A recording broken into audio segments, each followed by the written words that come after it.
தேவ சமூகத்தில் நான் அனுதினமும் போய் இருக்கிறேன். அநேக காரியங்களை தேவனிடத்தில் கேட்கிறேன். ஆனாலும் அதை பெற்றுக்கொள்ள முடியாதபடிக்கு பல தடைகள் என் குடும்பத்தில் இருந்து கொண்டிருக்கிறது. இந்த தடைகள் எப்பொழுது மாறும்? இந்த பிரச்சனைகள் எப்பொழுது மாறும்? இந்த வியாதி எப்பொழுது மாறும்? என் காரியத்தில் ஜெயம் எடுக்க முடியாதபடிக்கு பல போராட்டங்கள் என்னை நெருக்கி கொண்டிருக்கிறதே.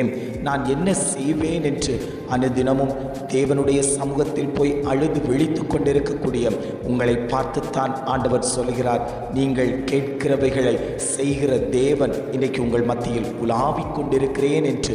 இன்றைய காலை பொழுதில் ஒவ்வொரு குடும்பங்களையும் பார்த்து ஆண்டவர் வாக்கு கொடுத்து கொண்டிருக்கிறார். வசனம் இவ்வாறாக சொல்கிறது, என் நாமத்தினாலே நீங்கள் எதை கேட்டாலும் அதை நான் செய்வேன். ஆண்டவர் குடும்பங்களை பார்த்து சொல்லுகிறார், அவருடைய நாமத்தின் நிமித்தம் நீங்கள் எதை கேட்டாலும் அவர் உங்களுக்கு செய்து தருவேன் என்று ஒவ்வொரு குடும்பங்களையும் பார்த்து வாக்கு கொடுத்து கொண்டிருக்கிறார்.